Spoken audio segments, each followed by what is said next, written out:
sequência, nossa quarta atividade deste nosso evento será uma mesa redonda com o tema Bem Viver, Ciências da Religião e Ensino Religioso, para imaginar outros mundos. Vamos agora então convidar os professores para que componham a mesa e darmos início às falas coordenadas pelo professor doutor Joy Marçal Gonçalves dos Santos, dessa universidade. A mesa será composta pela professora doutora Maria Cecília Garcês Lemes. Podem vir ao palco. Professora doutora Maria Cecília Garcês Lemes, da Universidade Regional de Minas.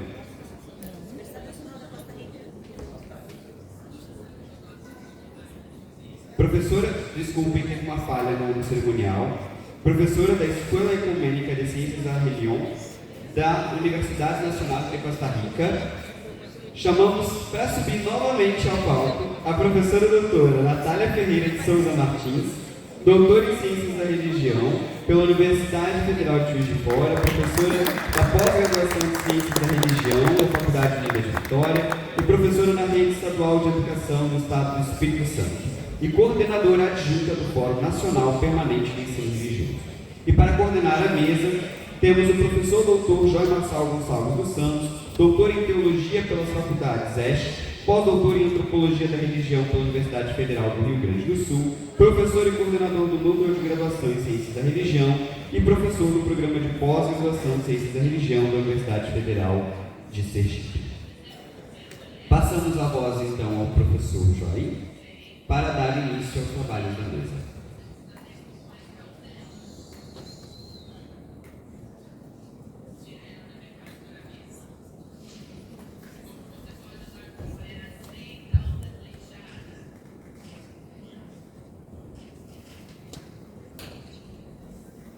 Muito boa noite a vocês, todos nós que estamos aqui, e estamos iniciando essa que é a terceira mesa redonda do CONERE, Bem Viver, Ciências da Religião e Ensino Religioso, para imaginar outros mundos possíveis.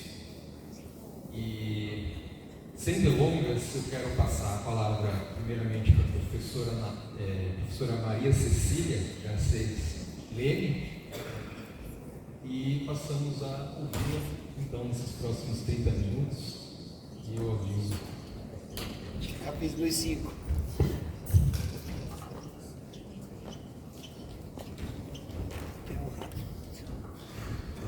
Boa noite. Muito boa noite. Boa noite. É uma alegria estar aqui.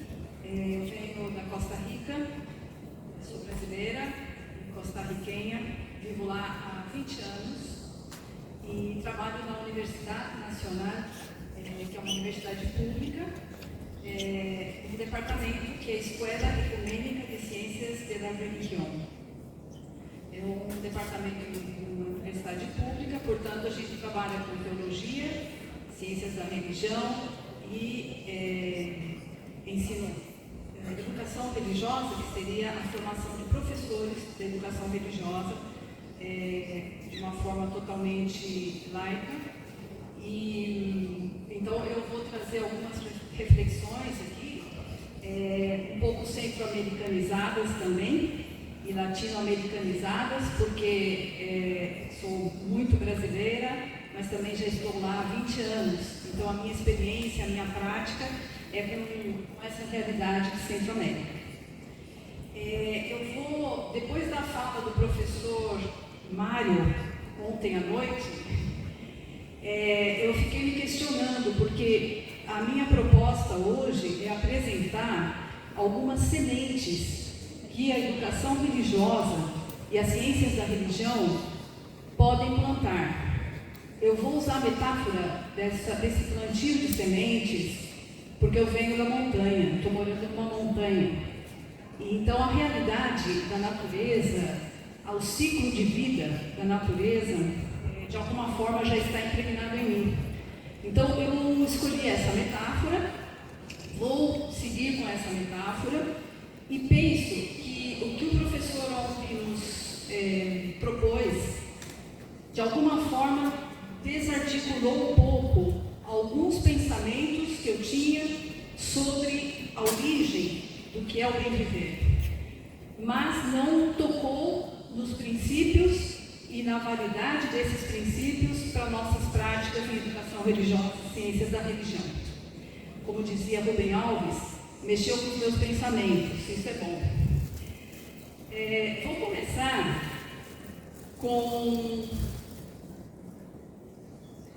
citando o nosso grande poeta Manuel de Barros, no seu livro Ignorâncias, em que ele fala: repetir, repetir, até ficar diferente é um dom do estilo. Eu penso que o que eu vou falar aqui, as sementes que eu vou trazer para o ensino religioso e ciências da religião, não são novidade, mas eu acho que esse exercício de repetir, de trazer de novo essas temáticas, talvez por algum lado podem nos questionar, por outro lado podem alimentar a nossa prática e ajudar-nos a seguir com mais esperança. Então, vou começar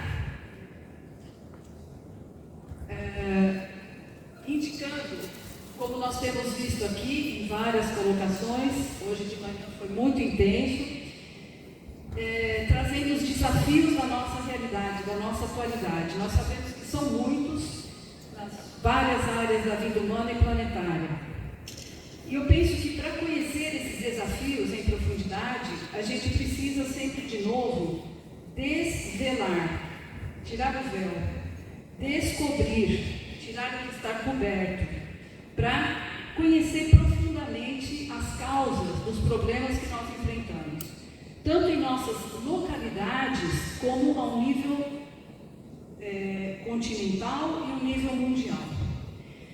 Agora no nosso GT, a gente estava conversando e também depois conversando pelos corredores, a gente estava dizendo que para desestruturar um processo educativo, um processo comunitário que busque ir contra a corrente do que nós hoje estamos refletindo, do desenvolvimentismo, do capitalismo,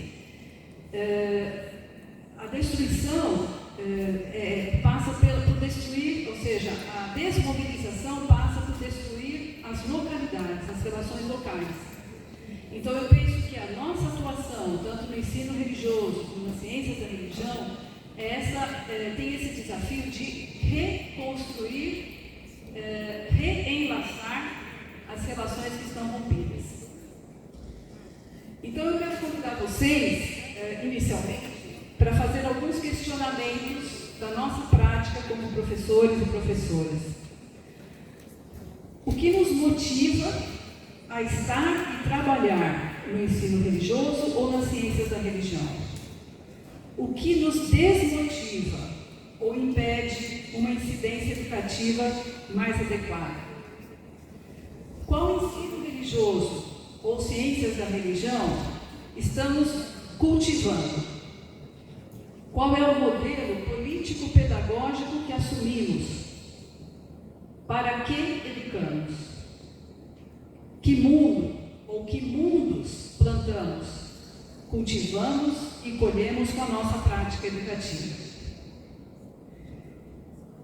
Então eu proponho uma reflexão sobre a relação entre o bem viver, o ensino religioso e as ciências da religião, a partir dessa metáfora, é o plantio das sementes. O cultivo, eu imagino que os canteiros para cultivar, para plantar essas sementes, é a nossa prática educativa. As sementes são as ideias que vamos oferecer, as práticas que se derivam do bem viver, ou bem conviver, ou viver bem, ou, na Costa Rica, pura vida. A terra onde as mudas vão crescer é a realidade, é o contexto familiar, social, planetário, onde vivemos a nossa cotidianidade, onde convivemos, vivemos com, onde somos, onde estamos. Aqui cito a Jaime Villanueva Barreto, um peruano, que diz que o bem viver compromete a vida do sujeito e a sua relação com o entorno natural. Não se trata de um bem viver pessoal apenas. É esse compromisso com o seu entorno, com o meio, o que compreende tanto as outras pessoas, os outros sujeitos, como as plantas e os animais. Isso implica o cuidado dos outros e da natureza, sem os quais a nossa própria vida não seria possível. Eu gosto de enfatizar, e isso ficou mais claro também ontem com as falas que a gente estudou, que como conceito, o bem viver está em constante geração ou regeneração. Ontem à noite eu fiquei regenerando esse conceito do bem viver. E ele acompanha as transformações da própria. Por que ele tem que ser assim? Porque um conceito, não só o bem viver, como todos os demais, eles acompanham a vida, acompanham as nossas relacionalidades vitais e de convivência. Mas existe uma coincidência que acompanha todo o caminho de reflexão e sistematização do que a gente chama bem viver, que é a incorporação e a promoção de alguns valores para a convivência humana e planetária, que são a unidade, a igualdade, a inclusão, a dignidade, a liberdade, a solidariedade, reciprocidade, respeito, equidade social e de gênero, bem-estar comum, responsabilidade, justiça socioambiental, justiça cultural. Eu imagino que as nossas práticas educativas não podem não trazer esses valores na nossa cotidianidade. Então, nesse sentido, eu acredito que o bem viver pode se transformar, pode ser um instrumental analítico e prospectivo importante para a educação, especialmente o ensino religioso e as ciências da religião. Por quê? Porque os princípios básicos sinalizam um caminho metodológico que pode fazer incorporar metas éticas, tanto no desenho de políticas sociais como econômicas e também educativas. Então, aqui para a nossa reflexão, eu vou trazer uma pequena cesta, com algumas sementes que se derivam do que a gente chama bem viver e que eu considero que são imprescindíveis na nossa prática educativa. Eu trabalhei quase 20 anos em São Paulo com crianças em situação de rua. Criamos uma organização e minha formação é pedagogia, formação básica é pedagogia social. E quando eu estava preparando um pouco essa fala, eu pensei que essas sementes, elas valem para o ensino religioso, elas valem para a educação institucional, mas elas valem para qualquer relação educativa que a gente estabeleça. Eu trabalhei de alguma forma essas sementes com as crianças em situação de rua enquanto eu estive lá. A primeira semente que eu trago é a semente de educação com a paz e para a paz. Já foi falado muito também aqui nesses dias sobre a necessidade da construção de uma cultura de paz, da preservação de relações de paz. Eu penso que falar de paz na atualidade não é só uma urgência, mas se transformou num ato de coragem, de resistência, até de rebeldia. Basicamente, a violência significa o não reconhecimento da outredade e a deslegitimação da alteridade. Isso se expressa e se materializa na agressão física, simbólica, bélica, psicológica, religiosa, ou todas elas, sobre pessoas, grupos sociais, povos, culturas, religiões e meio ambiente. Humberto Maturana, chileno, adverte sobre a importância da aceitação da outredade para incluí-la no nosso mundo, para que esteja presente e para que nos importe o seu bem-estar. Então, nesse sentido, Maturana insiste que a convivência só é possível se eu reconheço e legitimo a outredade. Eu falo outredade porque inclui pessoas, animais, seres viventes na sua totalidade.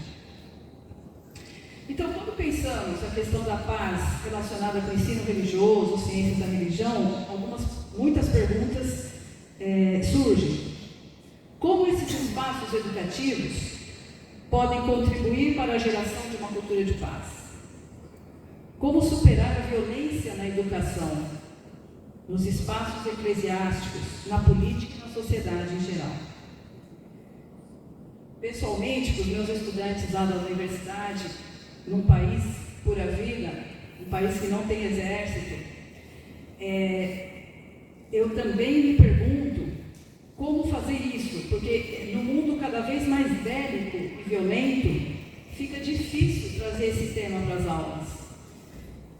Fica difícil reflexionar sobre a paz. E muitas vezes os próprios estudantes trazem suas experiências de violência.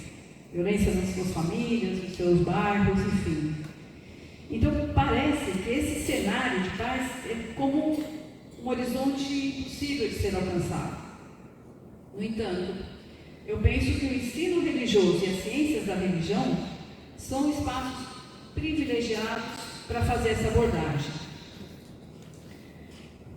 É importante pensar que partimos de uma premissa de que não existe uma cultura de paz, existe uma pluralidade cultural presente em nossas vidas, presente no mundo, presente nas nossas histórias.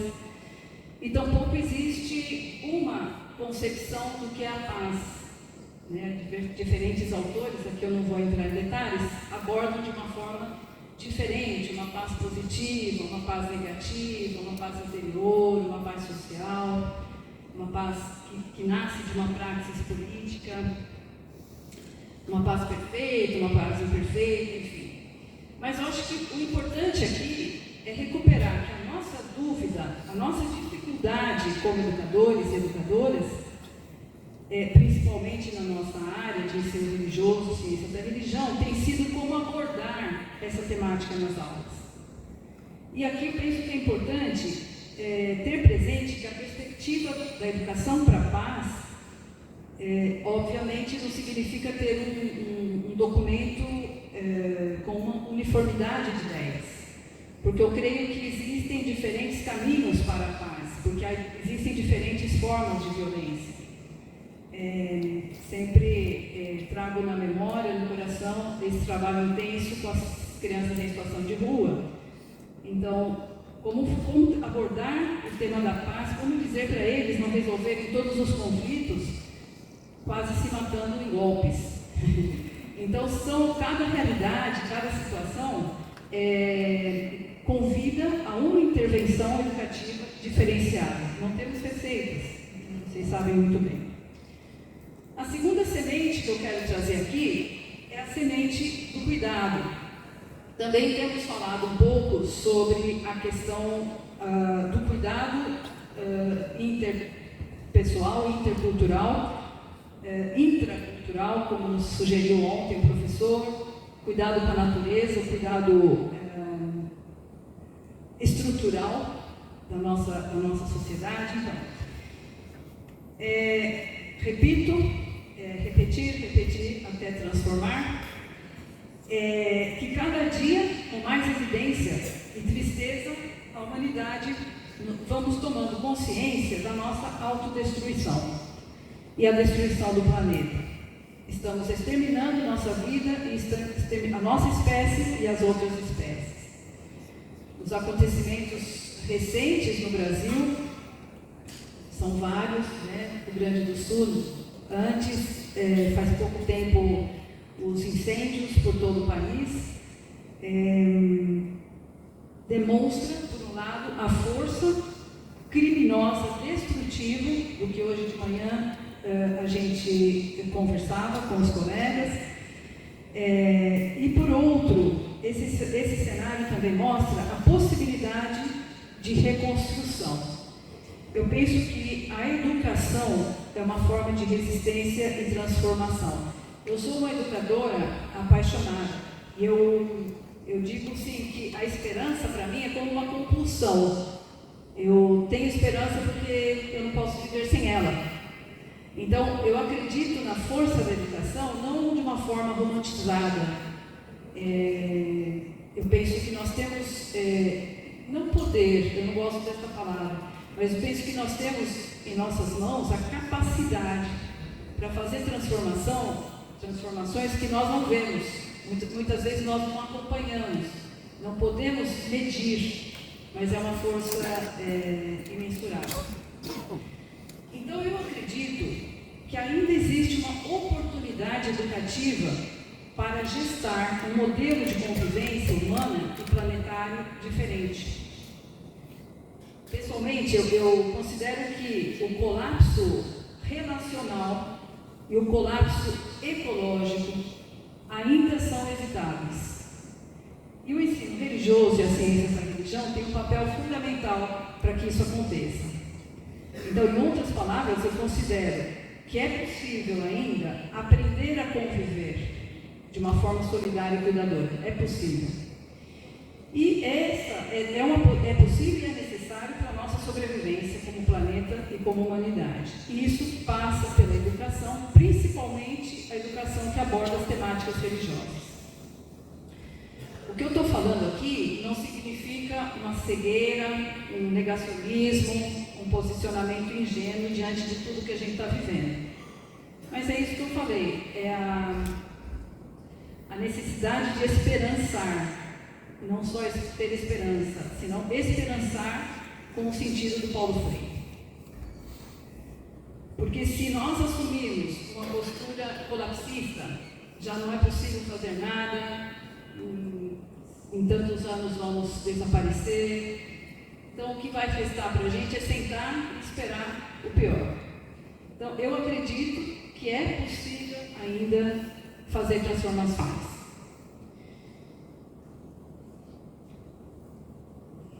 A outra semente que eu trago é a semente da decolonização, que eu acho que esse processo deve passar também por nossas práticas educativas no ensino religioso e nas ciências da religião, na América Latina e o Caribe.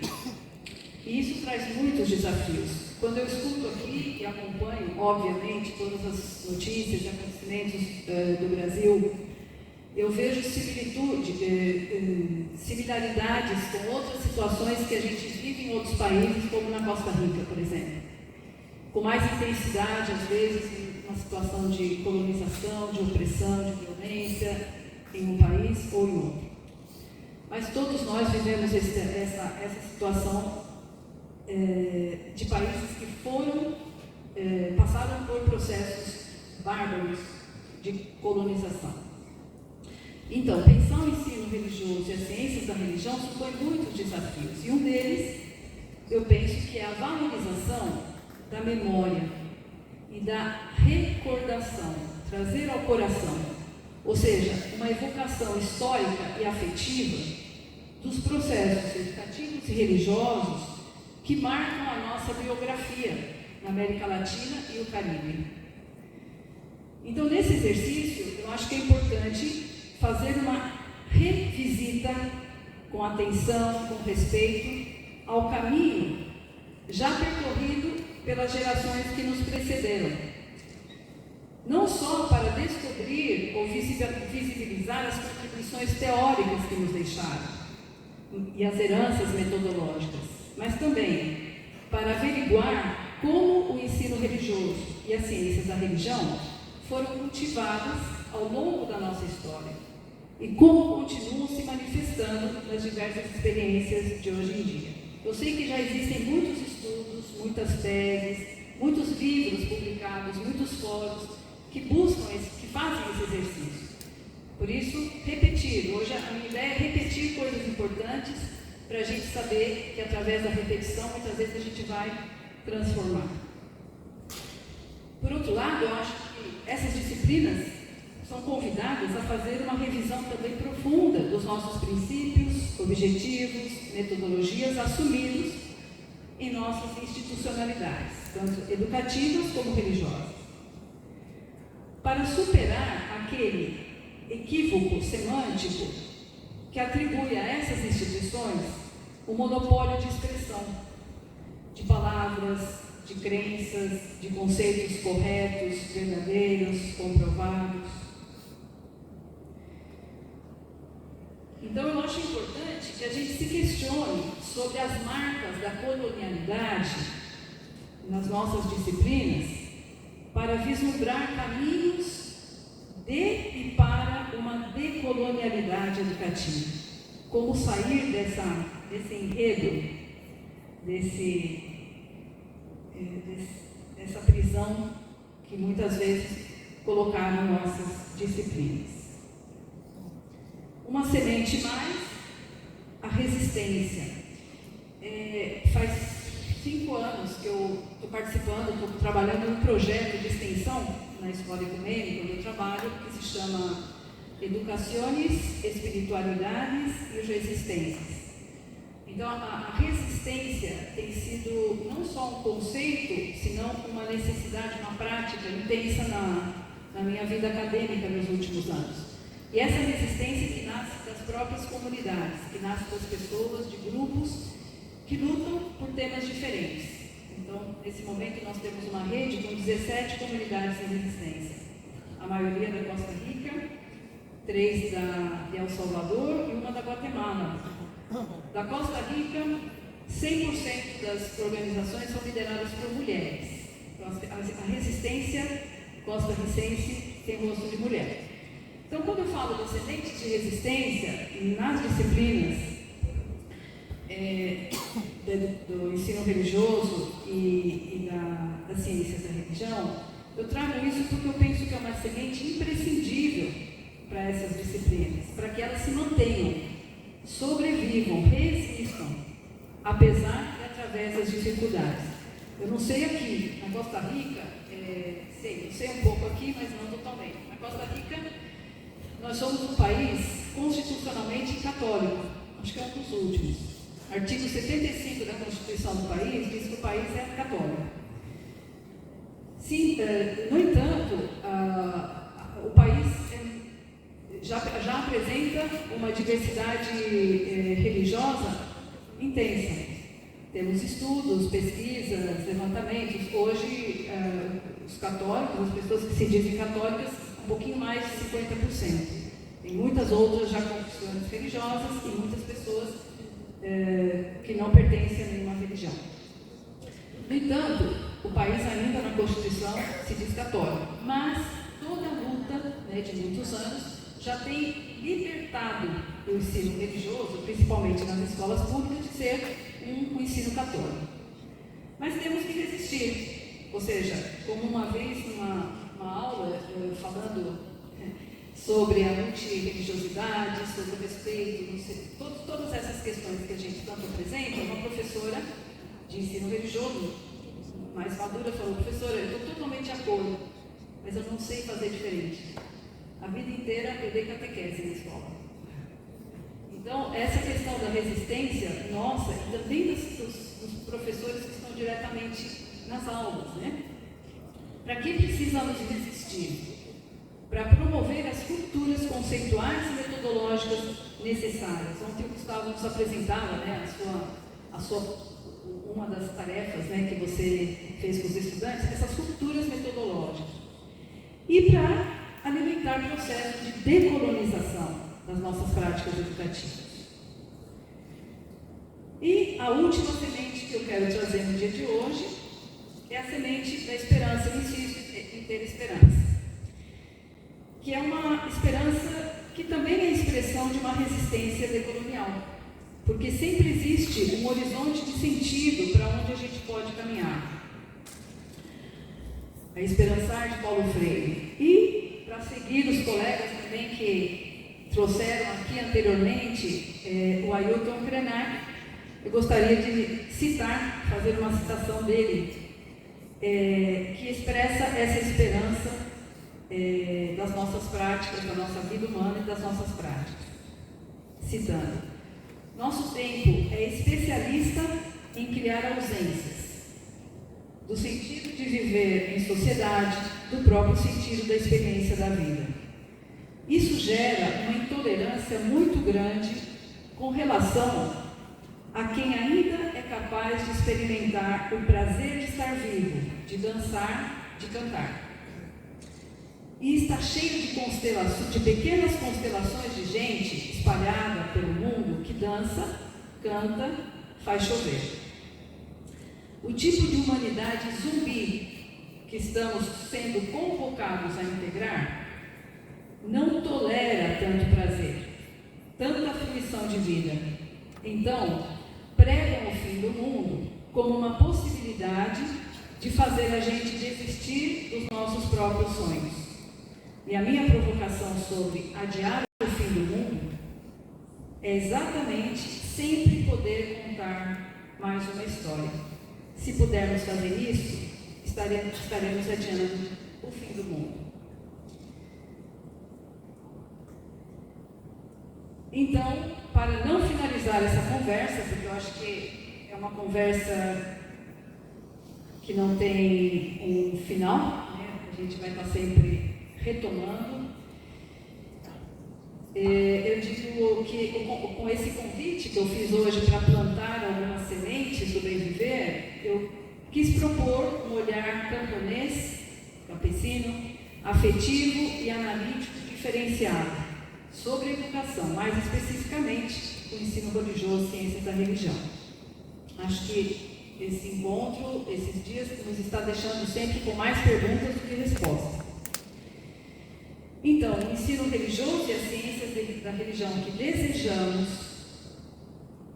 nascem de decisões consensuais e de um processo permanente de participação, de uma teimosia que vai gerando pouco a pouco clareza epistemológica e transgressões metodológicas. Nascem do acolhimento respeitoso, como falamos muitas vezes aqui, aos pensamentos múltiplos e diversos. Eu diria de um abraço carinhoso às expressões religiosas e não religiosas diversas. E nasce de um baile coletivo em cirandas de pluralismo, de alegria e criatividade.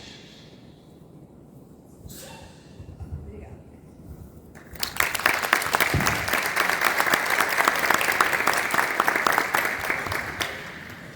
Muito obrigado, professora. E para não finalizar, quero passar a palavra então para a professora Natália. Obrigada, Júlio. Obrigada, Cecília. Deixa eu só ver que acabei fechando a palestra, gente. Assim, no decorrer do evento, a gente tem sido muito provocado, acho que essa é a palavra, né? A pensar, repensar as práticas, pensar em práticas possíveis. E eu gostei muito do título dessa mesa, justamente porque ela quer propor a gente pensar esses futuros possíveis, né? Imaginar outros mundos, que é um termo que é o livro do Lacosta, né? Do Bem Viver, para imaginar outros mundos.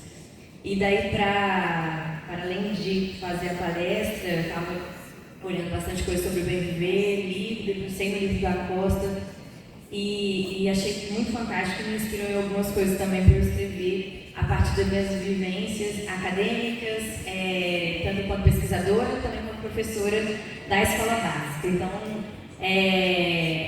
o meu fazer acadêmico é completamente atravessado pela minha prática de sala de aula, porque eu sou professora da escola básica. Então, para mim, teoria e prática, se elas não estiverem juntas, nenhuma serve muito para muita coisa. Então, sempre a minha fala teórica é pensando numa prática.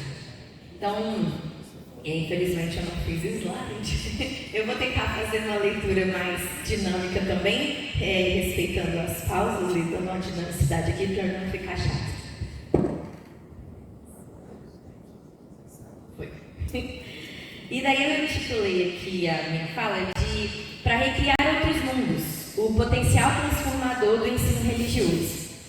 E então, eu lendo Lacosta, Munduruku, Krenak, que já foram autores aqui citados, né? Eu fui profundamente inspirada pelos ideais do Bem Viver, e o Bem Viver, né, tentando sintetizar aqui um pouco das coisas que eu entendi, que eu aprendi, né? O Bem Viver nos convoca a uma mudança de paradigma, né, de pressuposto, a uma nova forma de enxergar o mundo e projetar futuros alternativos.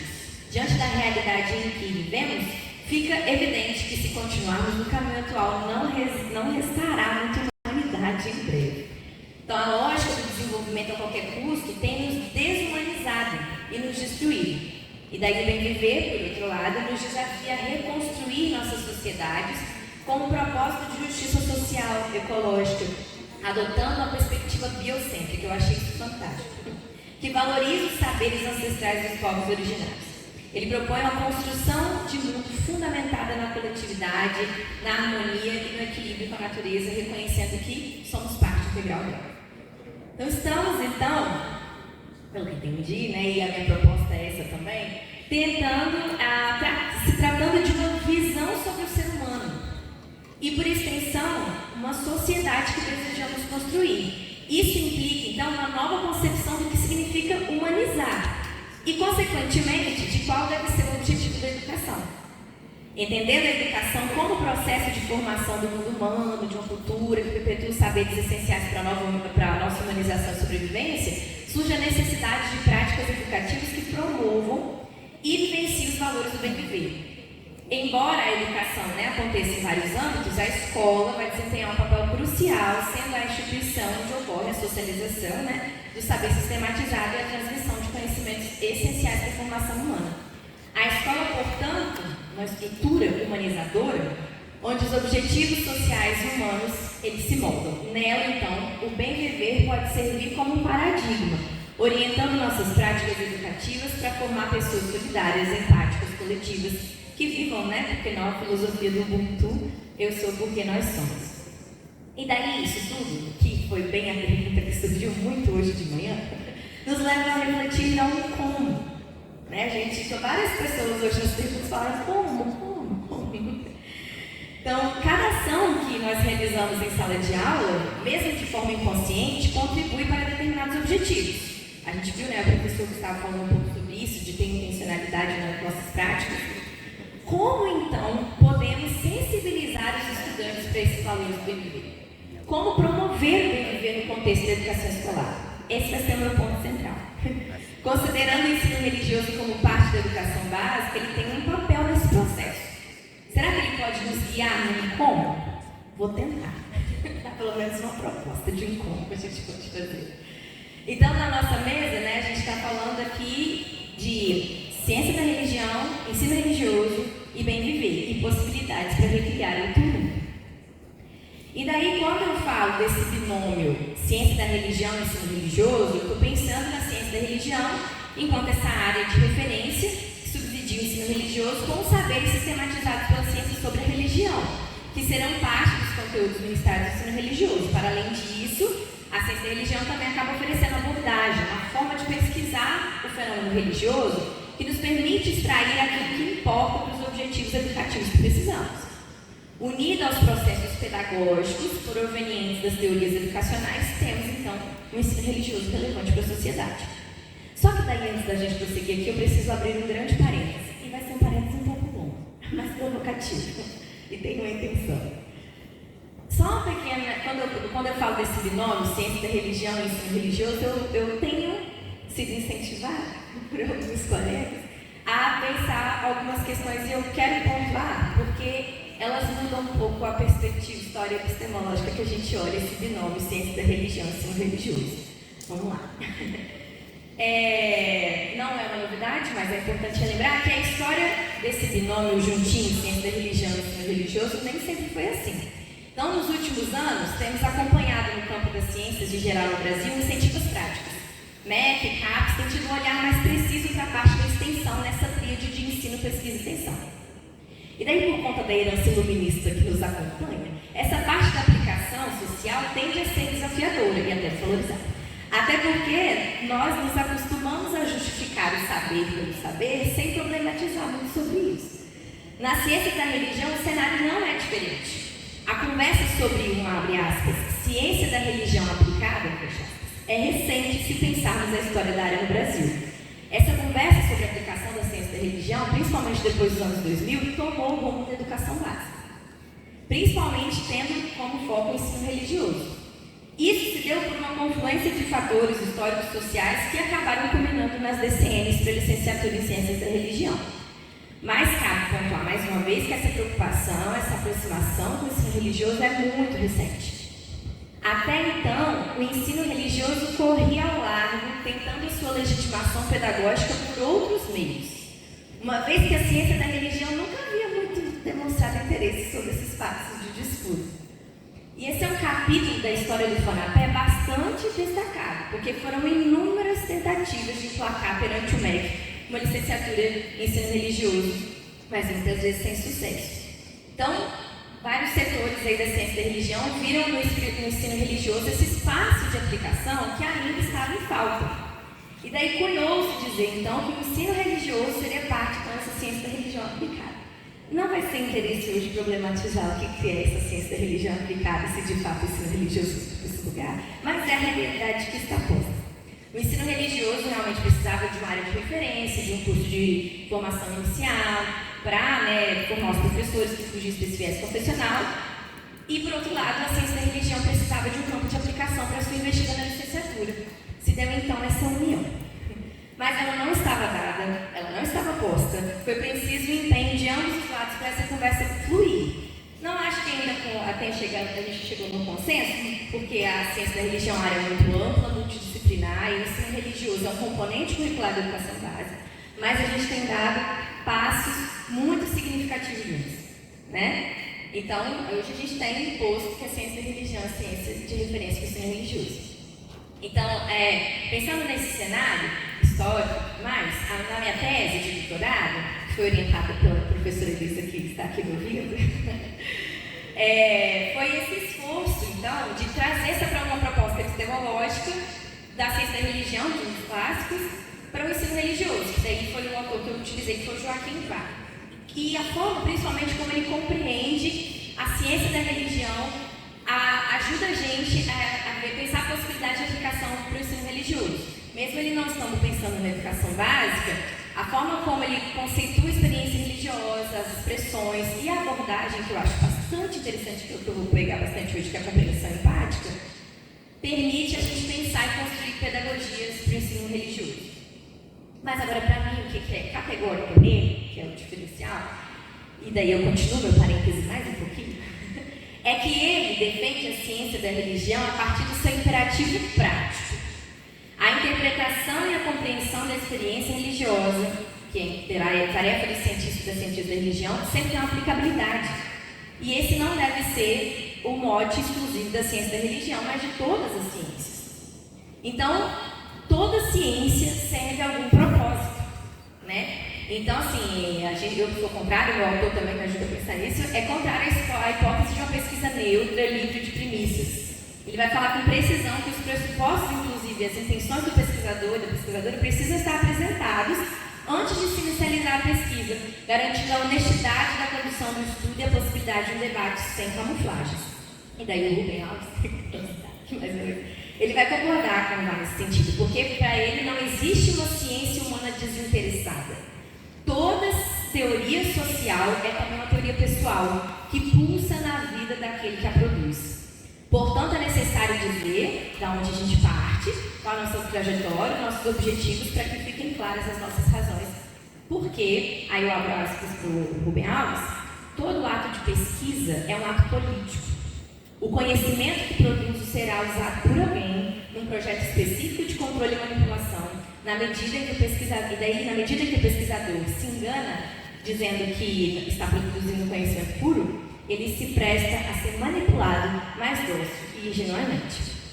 Assim, quanto sujeitos conscientes, devemos reconhecer os limites, as possibilidades e os possíveis usos e instrumentalizações que o conhecimento produzido academicamente pode gerar.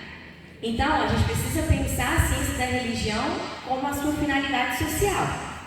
E daí, a partir da compreensão empática que eu vou trazer enquanto método, é possível a gente compreender esse significado da experiência religiosa e a percebê-la criticamente e a sua relevância para a vida, e daí eu cito lá aqui, e os problemas modernos. Ou seja, compreender a experiência religiosa a partir da ciência da religião significa compreender o ser humano, os problemas sociais ao seu redor que se relacionam à experiência religiosa de alguma maneira. Compreender a experiência religiosa atravessa a vida das pessoas. Então, em outras palavras, pode nos permitir tanto compreender parte dos problemas modernos, como também formar resposta para tais problemas que permitam processos de mudança e transformação social. Não é desinteressado, não é neutro. Tem que transformar a sociedade de alguma forma. Então, fica a pergunta sobre a serventia dos conhecimentos derivados da ciência da religião no âmbito social. Em que agregam esses conhecimentos para as transformações sociais, para além das análises? A ciência da religião serve só para o acúmulo do saber em si mesmo? E daí uma provocação de leve. Há quanto tempo, os estudiosos do fenômeno religioso ficavam prevendo que a religiosidade seria instrumentalizada para fins políticos, movimento evangélico, por exemplo, e a gente só foi profeta do caos, O que de fato foi feito desse conhecimento? E daí eu vejo o ensino religioso como peça fundamental disso. Porque o ensino religioso mostra uma função fundamental para a ciência da religião. Uma possibilidade de aplicação dos conhecimentos oriundos da ciência da religião, visando a transformação social a partir da educação básica. Então agora a gente está falando, como a Elisa falou no livro dela, que eu achei foi novo para mim, que é o livro agora, Mas é o ensino religioso dando sentido para a ciência da religião. E fecho meu parêntese e vou continuar aqui, mas esse parêntese foi importante para contextualizar. Mas por que eu fiz essa contextualização? Ela não foi despretensiosa. Porque me importa a prática, é isso que eu falei no começo. Eu sou professora, me importa a prática, não importa o como. Então, se a proposta é imaginarmos outros mundos tendo como paradigma o bem viver, como podemos efetivamente realizar isso? Em que a ciência da religião e o ensino religioso propriamente dito podem contribuir não só para imaginar, mas para promover outros mundos. E daí, conhecimento não é neutro, como a gente falou, então eu gosto de me colocar, de me livrar desse paradigma da neutralidade científica, porque no final das contas a gente acaba deixando, e daí o D'Artagnan até citou o artigo que eu escrevi junto com o professor Gustavo, que a gente tensiona um pouco dessa questão da neutralidade, precisa ficar posto, porque a nossa ciência não é desinteressada, inclusive na escola, Então até o meu fazer pedagógico me é interessado em algo. Então, às vezes, a gente acaba vendo alguns trabalhos que tem essa pretensão de neutralidade, mas a gente está, de repente, às vezes, só camuflando os nossos interesses, E daí a gente só expõe muitos problemas, descreve problemas e não há uma proposição para superar esses problemas, E daí, com isso, eu não estou falando que o professor de ensino religioso pode usar o espaço da sala de aula para propaganda dos seus valores religiosos. Não é isso, o pressuposto não é religioso, mas o pesquisador deve ser honesto ao ponto de assumir que ele possui um ideal, uma ideologia, um ideal heurístico. O pressuposto não é teológico, é teleológico.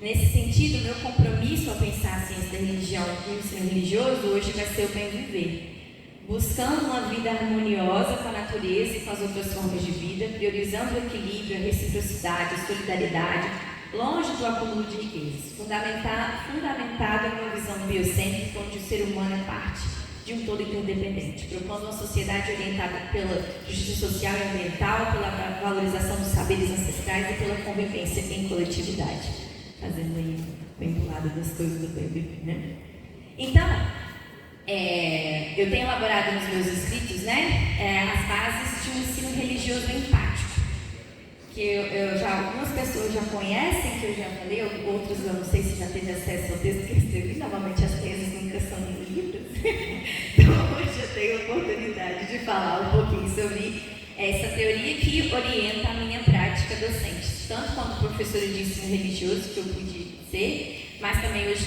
como professora de filosofia, que eu ensino para o ensino médio. Então, o ensino religioso é empático, entendendo a empatia como abordagem e método, numa perspectiva dialética, no qual se educa da mesma forma como se concebe a aquisição de conhecimento. Não se trata apenas de um método como forma de acesso ao saber, mas uma postura do estudante frente ao outro. Não acredito que com isso eu resolva os problemas do mundo, mas encaro como uma possibilidade entre tantas de pensar uma utopia possível, usando as palavras do Acosta. Essa utopia que nos move, no bom sentido. Então, o ensino religioso empático, né, que eu sou inspirada pelo Joaquim Vá, mas também não só por ele, sou inspirada por vários educadores e educadoras que pensam em estrutura pedagogia de transformação social, principalmente com a pedagogia histórico-crítica do Vernê Balsamiani, a gente tem Paulo Freire também, a Madalena Freire.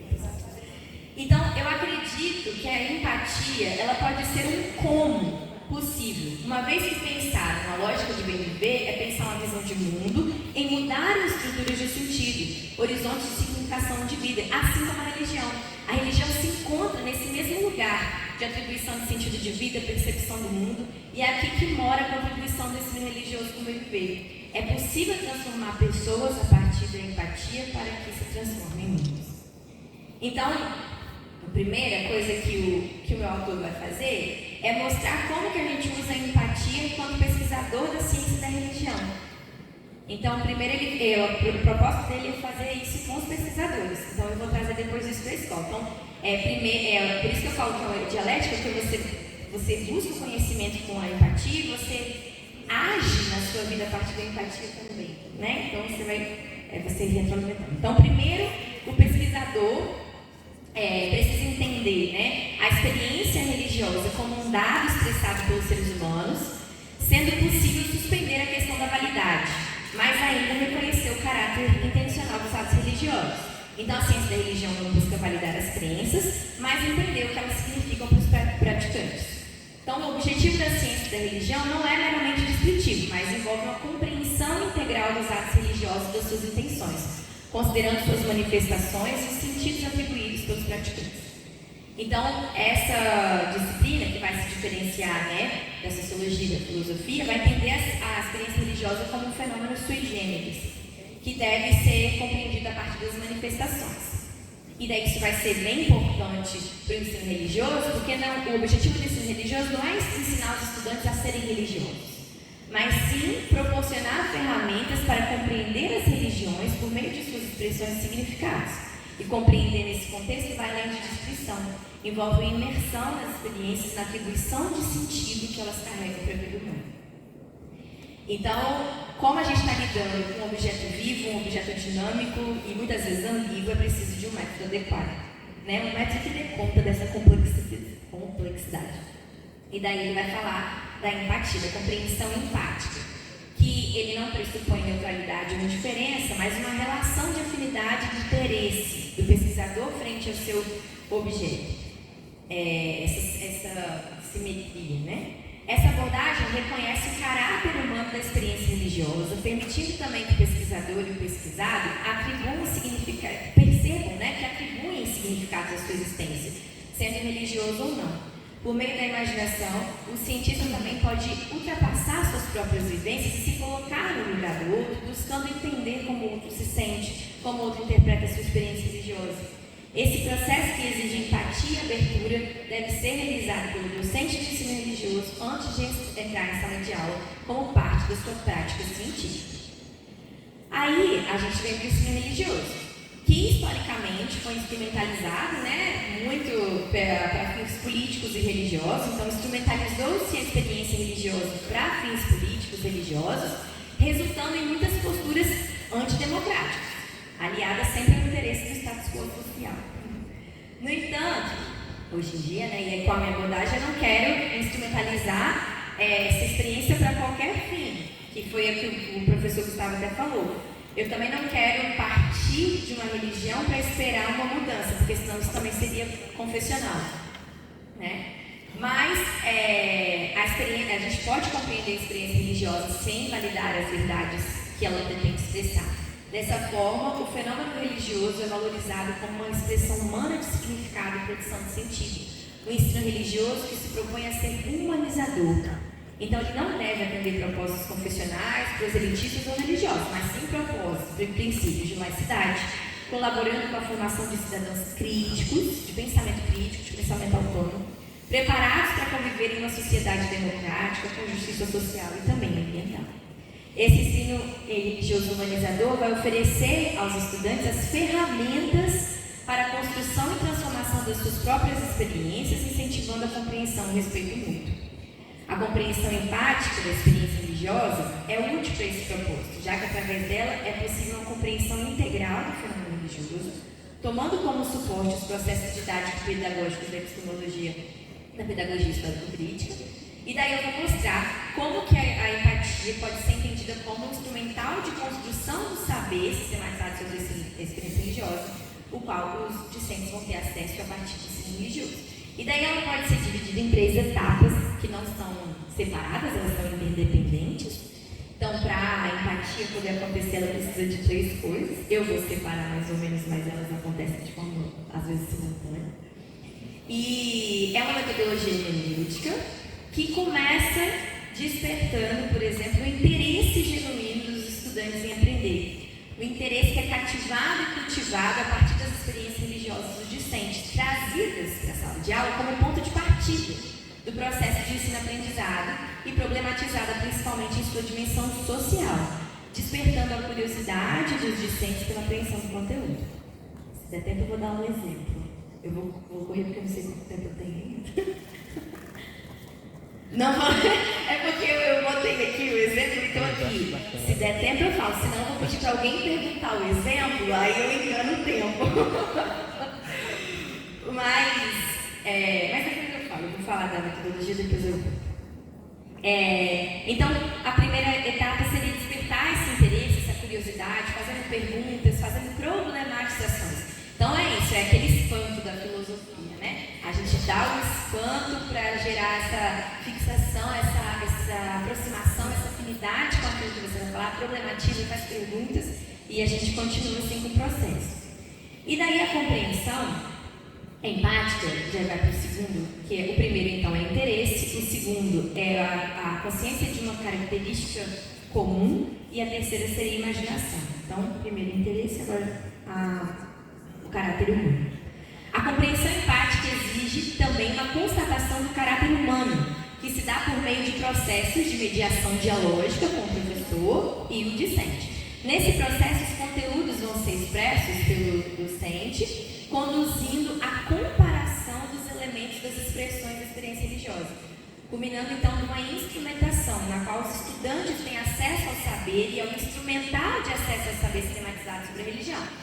Logo, a partir da exposição dos conteúdos, e daí várias metodologias podem ser utilizadas, os estudantes conseguem perceber os elementos que são semelhantes entre a sua tradição e a dos demais. São levados a constatar que, da mesma forma como podem significar suas existências, os outros indivíduos também podem. E por isso, dado esse elemento de unicidade, é possível um reconhecimento de si através do contato com o outro, que é um processo que depois vai ser efetivado pela imaginação, a qual a empatia é possível. E daí eu acho muito legal que eu trouxe uma frase do Krenak, que ele fala: só quando conseguimos reconhecer essa diferença, não como defeito, nem como oposição, mas como diferença da natureza própria de cada cultura e de cada povo, só assim poderemos avançar um pouco o nosso reconhecimento do outro e estabelecer uma convivência mais verdadeira entre nós. Então, o objetivo central da prática educacional é desenvolver nesses estudantes a capacidade de compreender o outro em sua plenitude e complexidade, sem que isso signifique vivenciar ou incorporar as crenças do próximo. A meta não é produzir uma experiência religiosa alheia, mas sim reconhecer que essa experiência é também um processo de significação, tal qual ocorre em suas próprias vidas. E daí, um autor que a gente gosta, que é colega nosso lá na Federal de Fora, do Arnaldo, ele tem um textinho que ele vai falar o seguinte: que o ensino religioso exige que vejamos o outro não apenas como diferente, mas como um semelhante humano, destacando a dialética entre identidade e diferença. Por meio de uma compreensão empática, os estudantes conseguem perceber o valor que a religião confere ao indivíduo religioso, entendendo como essa experiência é constitutiva da identidade alheia e, portanto, relevante para uma sociedade diversa e plural. Então, a empatia nesse contexto não apenas nos leva a olhar para o outro, mas também nos obriga a refletir sobre nós mesmos.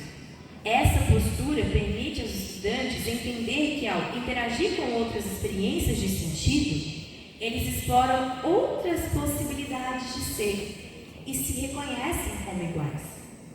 Esse processo de reconhecimento faz emergir o que eu vou chamar também de outridade, que eu entendo ela como uma possibilidade de ver em si mesmo diferentes modos de ser, outros futuros possíveis, através do contato do outro.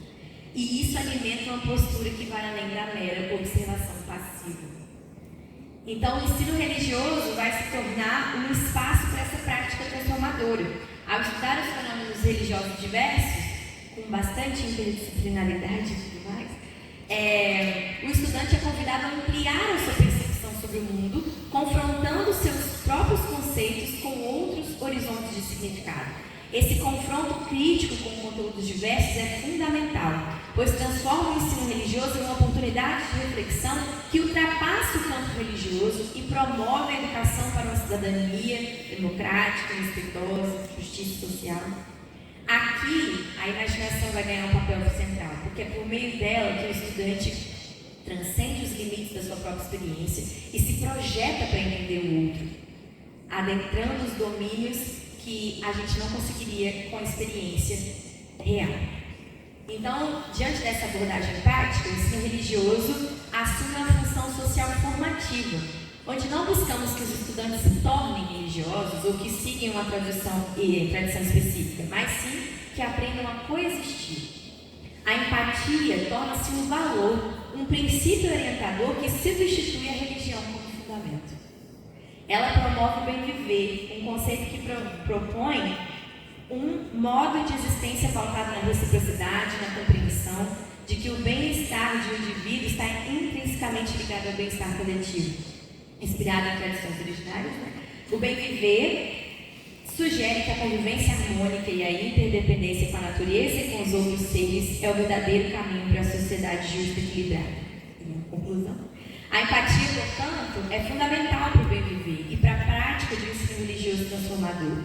Em um ambiente onde se reconhece a humanidade do outro, somos capazes de construir uma sociedade que respeite a diversidade e que abrace essa interculturalidade e interdependência. Ao transformar suas próprias experiências e desenvolver uma nova consciência crítica, o estudante é levado a agir de maneira que respeite as diferenças.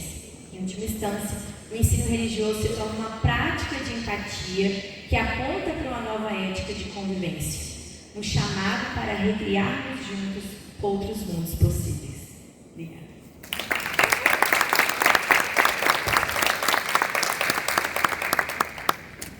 Muito obrigado, Natália. Uma fala tão simpática. E a gente tem agora um momento de interação, questões que queiramos dirigir a tanto Natália quanto Cecília.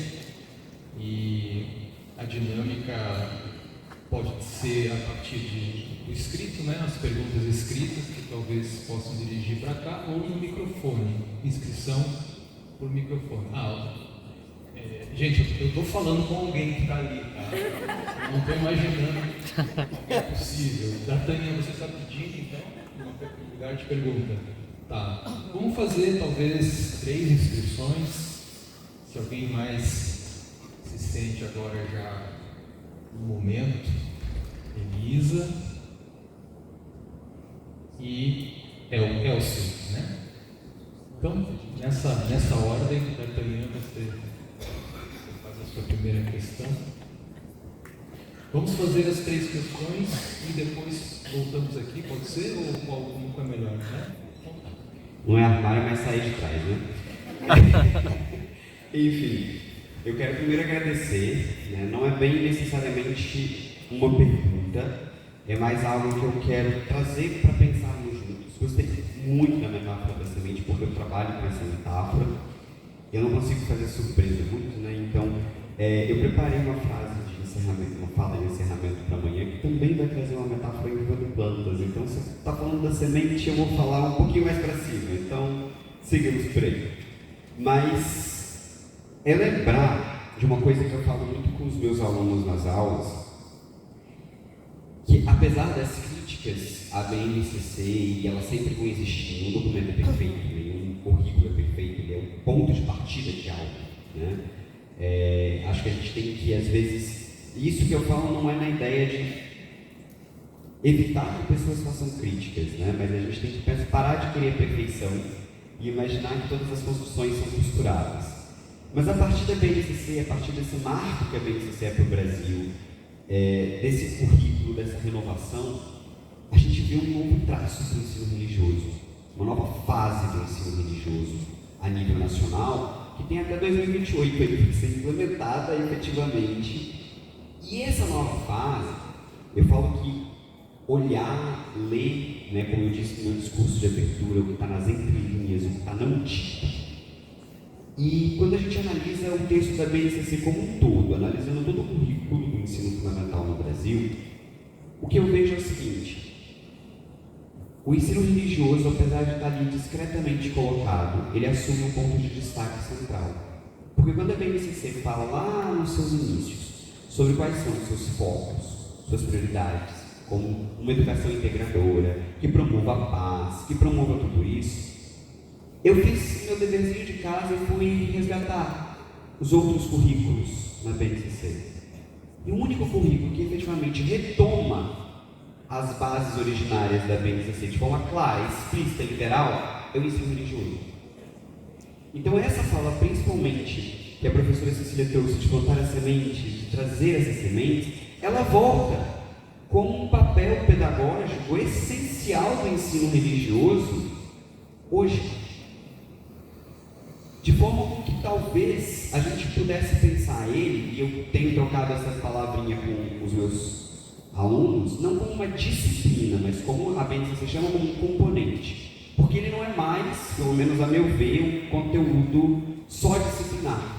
Mas ele passa a atuar também, quem sabe, e aí entra um pouco numa revisão da carreira docente do ensino religioso, na área de projetos escolares, de costuras escolares, de potencialidades, resgatando que ensino religioso é sim falar de valores, mas agora não mais valores confessionais, hegemônicos, colonizados. Eu gostei muito quando você colocou a semente da decolonização, né? Eu acho que falar de bem viver é decolonizar, inclusive com a fala do querido professor Mário. A gente teve exatamente essa ideia de decolonizar mesmo, porque a gente descobriu que estávamos colonizando uma coisa que não nos pertencia, né? Então, é muito interessante a gente perceber que nesse processo, criar valores já não é mais o valor meu, seu, mas é o valor da coletividade, o valor do construído ali na sala. Quais são os valores dessa sala, os valores da outra sala, e depois os valores da escola, os valores da comunidade, os valores vai se ampliando. E isso só é possível através, usando, né, a frase da professora Cecília, das outridades, né, dessa percepção. E aí sim, resgatar o bem viver nessa cosmovisão moderna, né, que a gente está usando acadêmica e tudo mais, para construir. E aí o que eu deixo de reflexão, talvez de pergunta, é como a gente pode construir esse projeto, né? Eu tenho tentado pensar por esse lado, de ensino religioso, que fuja do conteúdo disciplinar, que fuja dessa abordagem e que plante essas sementes, né? Eu tenho minhas reflexões, mas eu queria ouvir a mesa. A Natália também, que fala disso, né, para além da razão. Esse seu artigo é maravilhoso com o Gustavo, são dois, um artigo ímpar, né? Então, como a gente pode tentar plantar essas sementes do ensino religioso pensado para além do ensino disciplinar, mas como uma espécie de válvula motriz da educação? Obrigado.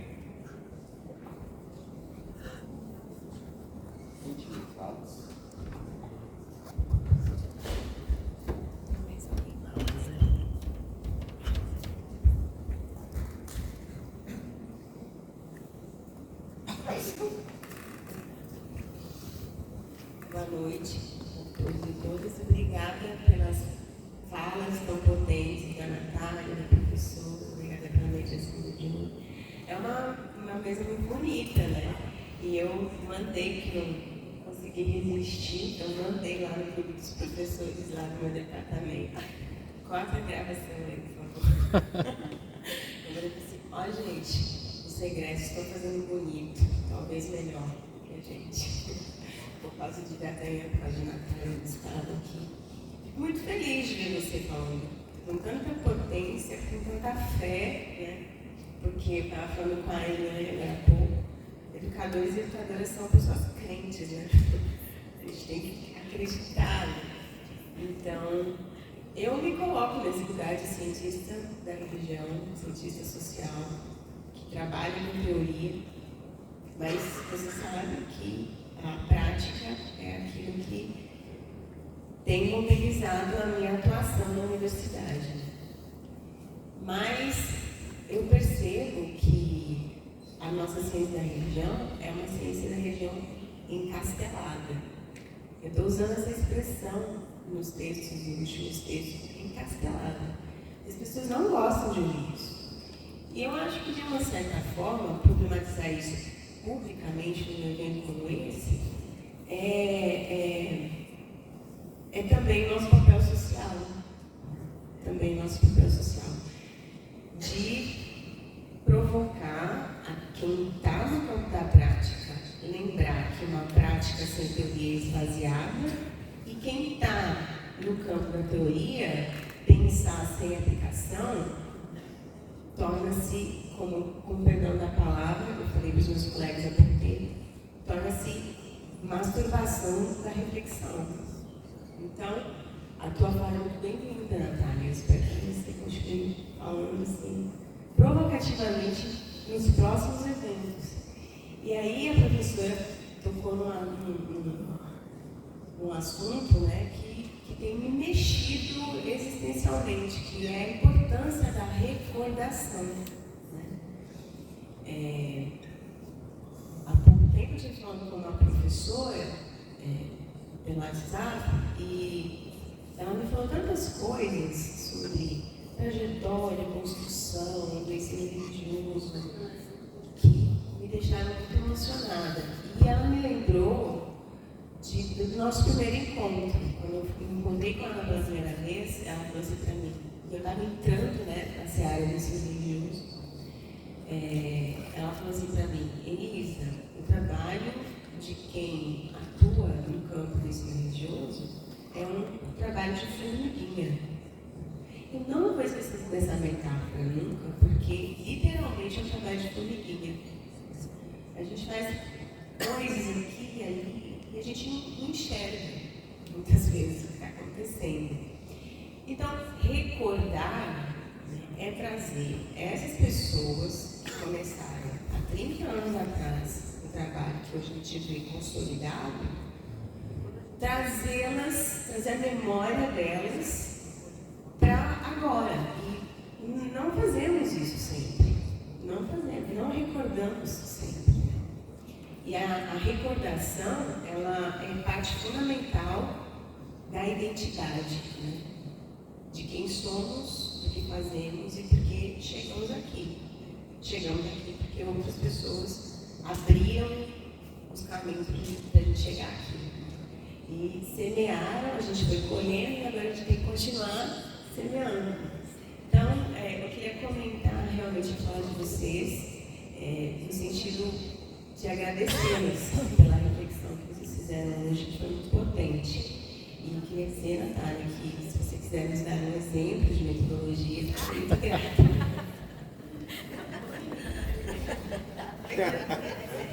Olha só.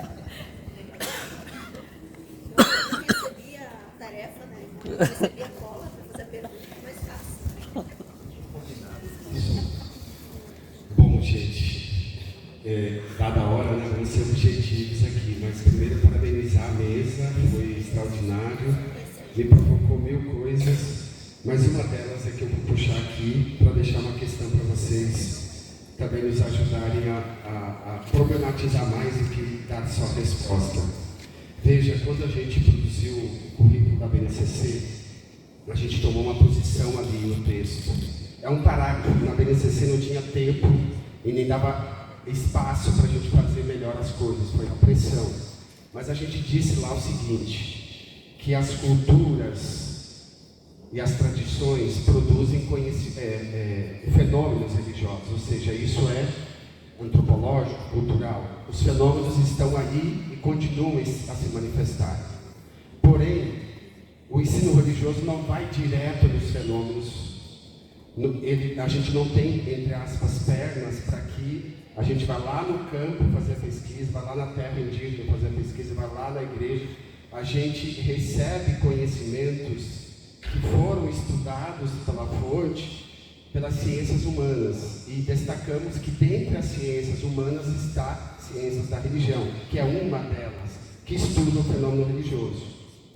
E aí nós dissemos mais, aí, D'Artagnan, a tua fala me ajudou, porque como foi pela contradição que esse texto nasceu, né, não foi pela via oficial, fomos nós que o construímos. O ensino religioso é o único que também num parágrafo diz que o seu pressuposto epistemológico é a interculturalidade e a ética da alteridade. Não tem nenhum outro componente que diga isso. Nós dissemos num parágrafo, tem que abrir isso porque não tinha tempo para detalhar o que é isso. O movimento está fazendo isso também hoje. Mas a pergunta é agora, é possível o ensino religioso ser intercultural se as ciências da religião não forem?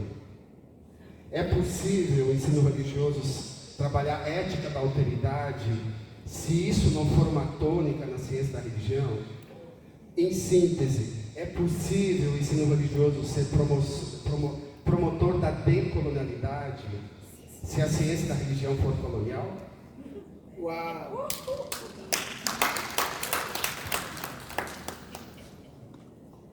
Muito obrigado. Se viu nos 30.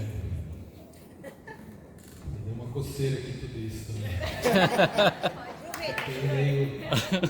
Eu queria colocar um pouquinho de lenha nessa fogueira, né? Porque vejam, o título que nos trouxe aqui fala de outros mundos para serem imaginados, porque tem um mundo posto aí que a gente quer superar, que a gente quer negar e que é preciso dar-se conta disso. Como uma frase que vi esses dias, toda crítica ao fascismo que não seja uma crítica ao capitalismo é inócua, né? E eu acho que essas palavras estão num campo semântico que tocam a questão que a gente está colocando aqui. Tudo que foi dito nessa mesa é porque existe um mundo também que precisa ser criticado, precisa ter essa elaboração reflexiva, crítica, que está prometida numa tradição como a da ciência da religião. Mas a gente não pode esquecer que as coisas acontecem dentro desse processo ambíguo que é a história. As ciências da religião surgem no contexto, no mesmo contexto em que surge esse mundo que está sendo negado. Ela é também fruto de uma cultura, né, europeia, daquele contexto específico, século XVIII para XIX, ou XIX especificamente. Tudo isso tem uma carga implicada, e isso me faz pensar frente ao que foi dito, o que a gente, Elisa falando, né, eu adoraria essa experiência e vou tê-la, de ver egressos me fazendo repensar o que, né, a gente faz isso, a gente está aí para isso, né? Mas essa questão para mim ela é muito importante, porque senão a gente também talvez caia no risco de uma romantização, né? Gostei muito de ver a palavra resistência ali. Para mim vem falar dessa questão, dessa dimensão crítica, né? Então, e a gente está lidando aí com um grande adversário que só sabe fazer monocultivo, né? Para falar de sementes, uma monocultura com agrotóxico, né? E se a gente fez a crítica à hegemonia, por exemplo, do cristianismo, da ideia da fora da igreja, fora dessa igreja não há salvação, a gente está lidando com uma cultura que se arvora com mais insistência, mais incidência, mais violência, com a ideia de que fora da modernidade, ou fora desse capitalismo, desse mundo que está aí, não há salvação também, né?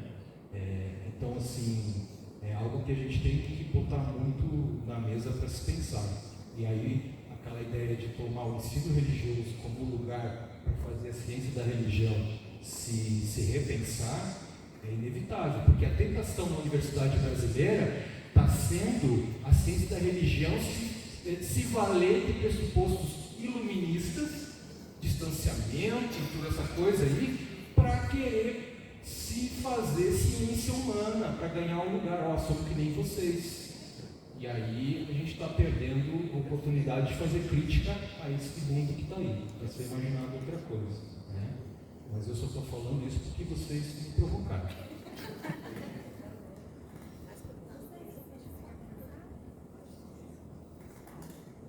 Vamos lá. Eu ganhei a deixa que eu queria. Que eu queria alguém que falasse, dá um exemplo. Eles pediram tanto da Tânia, depois a Elisa falou também. E depois eu vou responder junto com isso que eu estou falando aqui também. Então, como, né, que a gente pode plantar essas sementes? Como que a gente pode fazer o ensino religioso saindo dessa lógica de disciplina e entendendo ele como um componente? Eu costumo dizer que não existe ensino religioso sem pensar em interdisciplinaridade. Não tem como. Não tem como dar aula de ensino religioso sem ser interdisciplinar. Porque você precisa dialogar com o fenômeno religioso que está escrito na história, que está escrito na sociedade, que está escrito na vida de pessoas. Então, você não tem como falar de ensino religioso sem falar de história, sem falar de sociologia, sem falar de filosofia, sem falar inclusive de matemática, sem falar de tantos de outros domínios. Então, eu até trouxe um exemplo aqui para ilustrar a metodologia, que eu peguei uma unidade temática lá da PNCC de Crenças Religiosas e Filosofia de Vida para o 7º ano. 7º ano de formação, que é sobre ter objeto de conhecimento, princípios éticos e valores religiosos e liderança de direitos humanos. E a habilidade tem duas lá: identificar e discutir o papel das lideranças religiosas seculares na defesa da promoção dos direitos humanos e reconhecer o direito à liberdade de consciência, crença ou convicção, questionando concepções e práticas sociais que a violam. Esse é o que está na BNCC, né? Então, como que a gente poderia começar? E daí eu vou dar esse exemplo prático de uma aula que é extremamente interdisciplinar e que não tem como fazer isso sem isso. Então, pensando nessa questão de como que as ideias religiosas influenciam as práticas das pessoas, ou como que as ideias dos líderes religiosos impactam nas vivências. Então, o que eu quero, no final das contas, com essa aula? Então, eu já começo assim, com a minha intencionalidade, a minha base é essa. Eu quero provocar os meus estudantes no final com a consciência crítica de tudo que eu vou falar para eles aqui. No final das contas, eu quero que eles entendam que as crenças moldam nossas práticas, que os líderes religiosos que mobilizam, instrumentalizam as crenças, moldam as práticas dos indivíduos religiosos e que por isso eles precisam ficar atentos para serem críticos e não se deixarem manipular pelas suas lideranças religiosas para qualquer fim. Então esse é o meu objetivo, a partir daí. Como que eu vou fazer isso? Chamar o primeiro passo é o interesse, a curiosidade. Aí eu não sei quantos de vocês viram aquela série da Netflix, Cidade Invisível, que é a série brasileira, sobre os mitos indígenas, que eles trabalham uma série heróica ali, né, que tem heróis e mocinhos, mas trabalhando todos as personagens dos espíritos da floresta. E dali, nessa briga do bem contra o mal, a proteção da floresta, e principalmente problematizando a questão do ouro, da exploração, do garimpo, só que no mundo fantástico. E a garotada da escola assistiu, tá? Eu não sei se na realidade vocês, mas lá na minha escola todos eles assistiram, Cidade Invisível.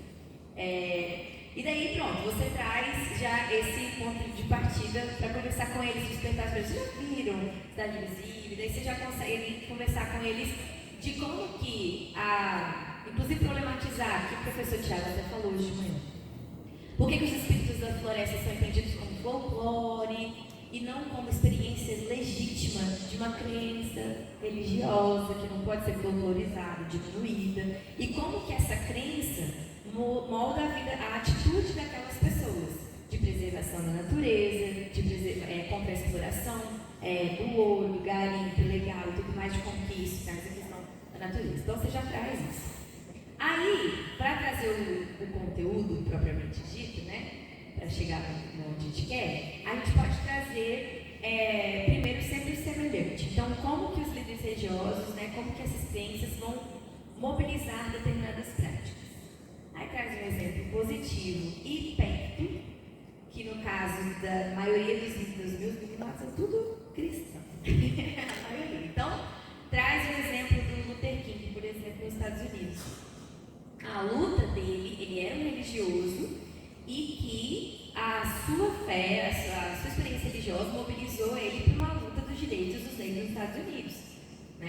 olhando hoje no tudo, toda essa trajetória, a gente pode falar depois da teologia negra, dos movimentos antirracistas, ou seja, como que esse espírito protestante gerou também práticas de protesto, né, de mudança e transformação social.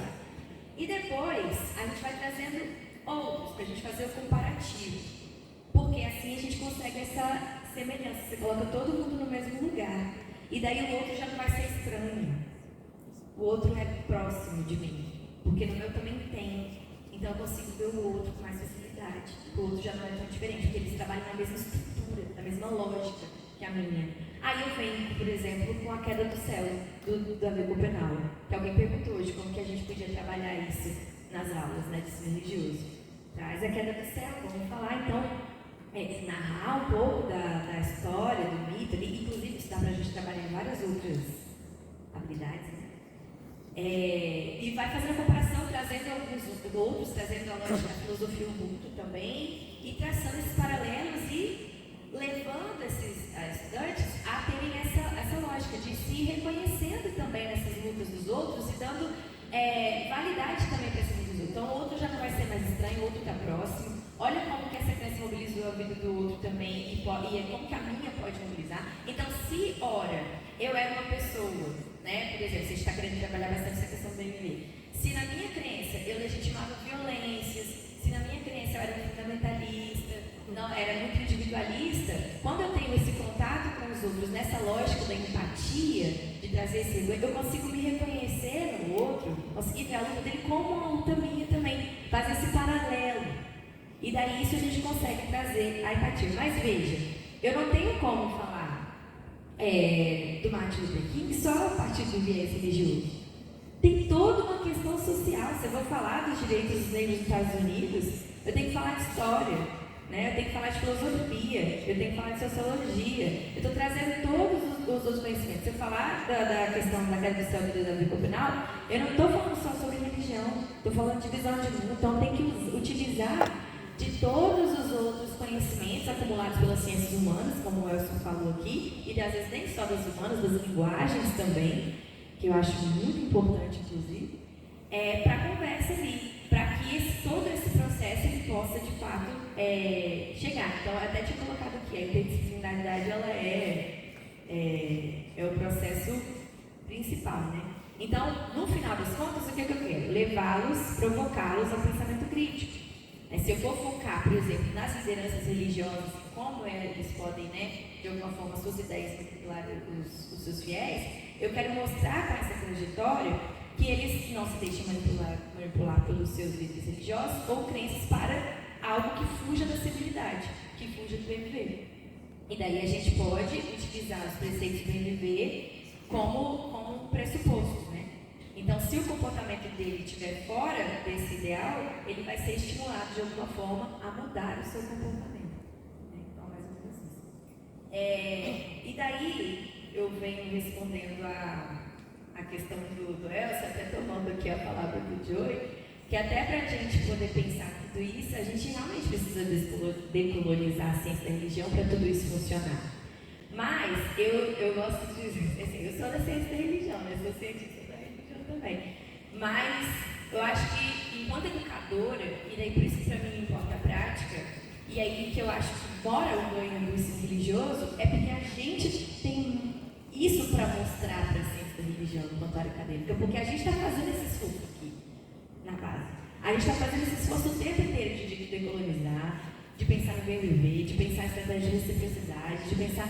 Então, eu acho que, nesse sentido, mesmo que a gente ainda reproduza esses padrões, precisa começar em algum lugar.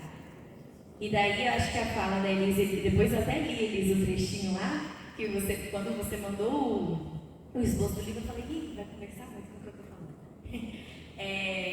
Eu falei, isso, assim, a gente agora está fazendo um favor gigantesco para a ciência da religião nesse sentido, por conta dessas falas que a gente está falando, de tudo isso que a gente precisa problematizar para a educação básica. Porque, no final das contas, a gente entende desse papel da educação, que é um papel transformador, porque a gente está lidando diretamente com vidas. E daí eu acho que a academia esquece que a gente lida com vidas de vez em quando. Que a gente fica lidando só com texto, gente morta, às vezes. Eu uma colega minha que fala, eu pesquiso gente morta. Mas que a gente está lidando com gente, com vidas, né? E que se a gente não Se a gente não começar a pensar nessa prática, a gente fica lá nos nossos castelos. Então, acho que tem que começar de algum lugar e eu acho que a gente está provocando isso, né? Então, eu sou educadora, mas também sou cientista da religião, então se de alguma forma a minha prática educativa está me movendo, eu estou tentando mudar a ciência da religião também. Então, uma coisa não vai servir a outra. Talvez, brevemente, algumas ideias que venham ver seu coração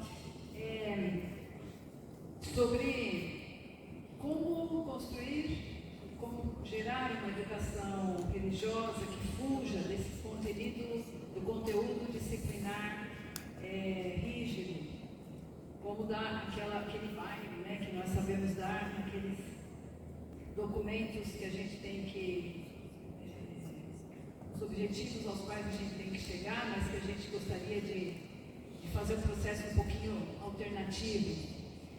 Eu penso que com transgressão. Eu acho que a minha vida laboral, educativa, sempre foi de transgressão. E eu aprendi que é uma transgressão coletiva, aquela que nos dá mais recursos.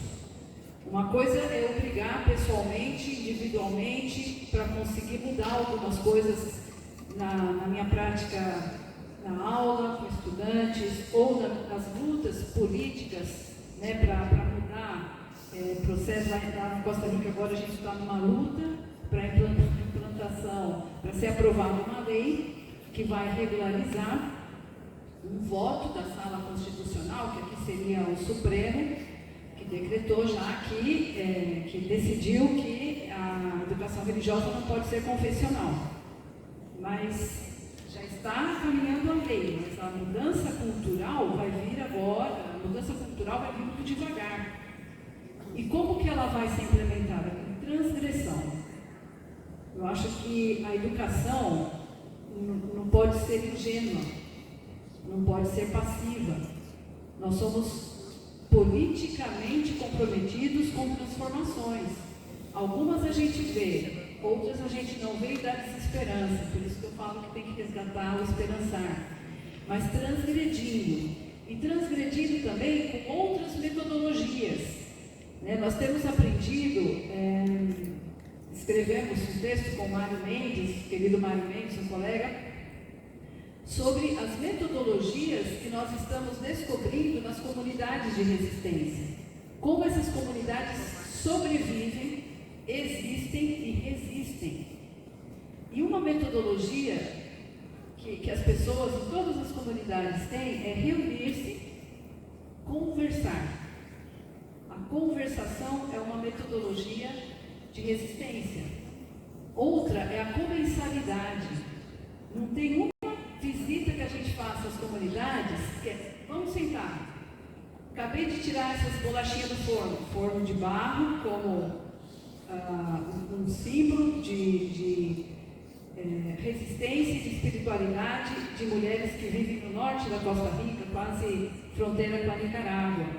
Um grupo de 20 mulheres, mais ou menos, elas se organizaram em torno ao forno de barro. Cada uma tem um forno de barro na sua casa para recuperar as tradições, a recordação das ancestras e da sua cultura, a maioria com origem nicaragüense. Mulheres vítimas de violência, mulheres de sofrimento, a comensalidade. Tem uma vez que a gente não vai lá, que elas não acabaram de tirar as rosquinhas do forno e a gente senta para conversar. E elas dão risada. A alegria é outra forma de resistência, é isso que dizia o Krenak. A alegria, não ter vergonha, não é proibido ser feliz, mesmo enquanto a gente está buscando superar tantas dificuldades da vida. A alegria é uma forma de resistência. Ser felizes, tentar recuperar a alegria de estar juntas. São mulheres muito sofridas, que dão risada, que brincam, e que sabem que estão vivendo situações, não aquela alegria tonta, não aquela alegria descontextualizada, mas a alegria como resistência. Não nos vão matar entristecendo-nos. Eu diria que essas experiências, isso eu vivi também na rua com as crianças, eu diria que essas experiências são metodologias outras que fazem com que a gente possa implementar nas nossas aulas, na educação religiosa, nas ciências da religião. Eu tenho um pouquinho de dificuldade de fazer a transferência para Costa Rica, porque ela é um pouco diferente. Vocês aqui, então, pensando nisso que você falou, Elcio, impossível, promover o processo de interculturalidade, da alteridade, respeito à alteridade, nas aulas, sem que isso seja semeado, para continuar a metáfora, na ciência da religião. Lá nós temos educação religiosa, nós temos estudantes, a gente fala mestrado ou licenciatura de educação religiosa, são os estudantes que vão dar aula de educação religiosa. E muitos já estão dando aula e fazem um mestrado com a gente. Mas eu acho que, comparativamente, seria isso. Impossível.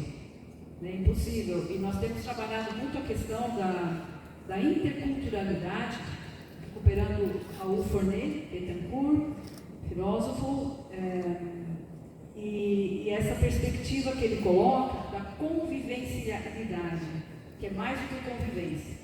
Ele diz que a convivência não é uma opção.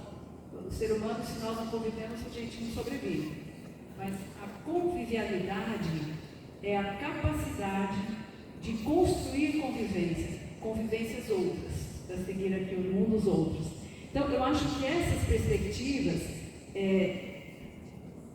necessariamente têm que estar presentes na preparação dos profissionais que vão estar nas aulas, que vão estar diretamente no ensino religioso, e, claro, o ensino religioso alimenta esses processos na formação desses profissionais. E aí gostei muito, hoje de manhã, quando o Tiago falou, acho que foi o Tiago, os outros mundos já existem, eles estão aí. Quando a gente conhece outros mundos, nesse momento da minha vida, são essas comunidades que eu estou conhecendo em resistência. São outros mundos. São pessoas, não é uma comunidade perfeita, não está. Há injustiça, que são vítimas de injustiça, são pessoas que vivem violência, mas estão vivendo outros mundos, porque estão transgredindo as relações de violência. Então eu penso que passa pela transgressão, não tem outro caminho. Se é em coletivo, mais fácil a possibilidade de dar certo. Fazer alianças com outros educadores, alianças interinstitucionais. Esse evento é uma forma de transgressão, de resistência, de construção, de semeadura. Então eu penso que vai por aí.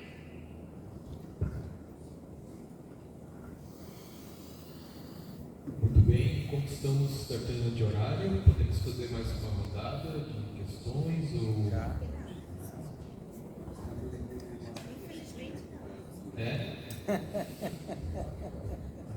Dá vontade de ir mais longe, né?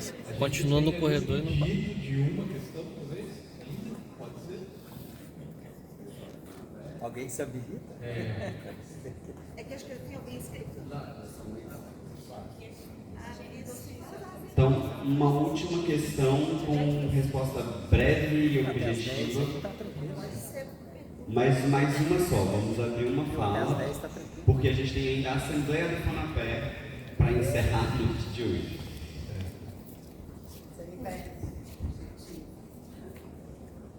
Boa noite a todas e todos. Eu quero bater na tecla do Elcio.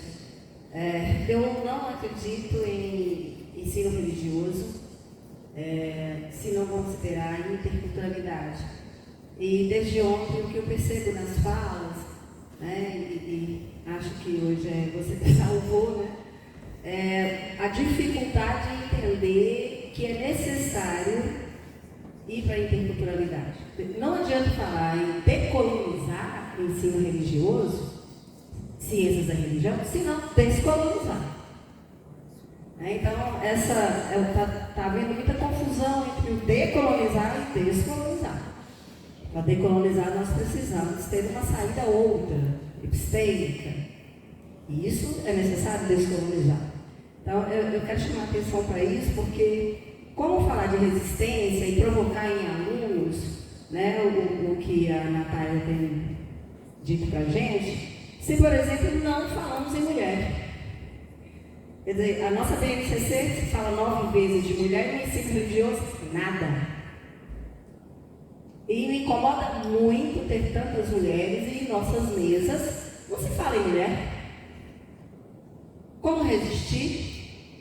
Como decolonizar, interculturalizar, se o ensino religioso não pode ser visto de uma maneira, uma abordagem política, porque, para mim, a interculturalidade, se você for contra, me ajuda, porque eu estou bem incomodada com isso, mas como falar de interculturalidade, no ensino religioso intercultural, se nós, professores, cientistas da religião, né, pretensos intelectuais, ignoramos, por exemplo, a violência à mulher. Não é? Eu estou chamando a atenção porque somos a maioria mulher. E até o momento que temos visto muito pouco falar de nós. Né? Então, e o ensino religioso intercultural, ele tem que ser contextual. A UFA diz isso o tempo todo, principalmente na sua crítica à ciência. Nós temos que olhar o contexto. Há um contexto de violência.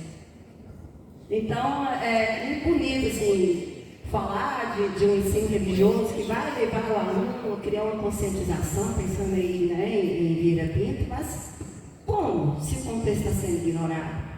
Como se a violência está sendo ignorada? É uma provocação e ao mesmo tempo uma angústia. Desde ontem, desculpe.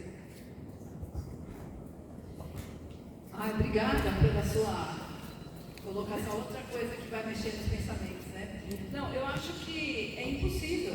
Isso que você traz é muito importante, até porque na história da religião ou das religiões, a mulher sofreu silenciamento, as mulheres sofreram silenciamento, sofremos violência. Quando trabalhamos a questão da violência religiosa, eu trabalho essa questão também de prevenção da violência religiosa em projetos de extensão, e geralmente as mulheres e as crianças são as vítimas mais frequentes desse tipo de violência. Então, se a gente fala de ensino religioso, se a gente está falando do tema da categoria religião, seja na educação, seja na formação de educadores, a questão da violência contra a mulher tem que, na minha opinião, tem que estar presente. É impossível. É impossível. E ainda hoje, muitas injustiças e violências são justificadas pelas religiões. Não é? Então, a legitimação da violência, a justificação da violência, nesse caso, contra as mulheres e contra as crianças, vem de uma lógica, né, como o Joe estava falando, essa lógica estrutural de uma estrutura que inventa e preserva relações de violência. Isso vem, se queremos citar, vem do antropocentrismo contra a natureza, vem do androcentrismo e por aí vai, pelo patriarcalismo, e podemos colocar muitos ismos aí e ainda vai ser pouco. Então é impossível, na minha opinião, silenciar ou invisibilizar a mulher nesse contexto da educação religiosa. É impossível. Eu acho que, não sei se eu não falei aqui explicitamente, que para mim isso é intrínseco ao que fazer nós como educadoras e educadores nesses temas. Mas eu achei muito bom você trazer esse tema porque ele apareceu explicitamente. Obrigada. É exatamente isso. Eu vou repetir uma frase do Elcio que o Gustavo falou: o ensino religioso não é dócil. Não pode ser, ele é um ato político. E é isso que a gente falou, a gente precisa ter intencionalidade nas nossas práticas. O que nos move? Qual que é o nosso paradigma? E ele precisa ficar exposto no que a gente vai fazer no ensino religioso. Então, ele tem que incomodar.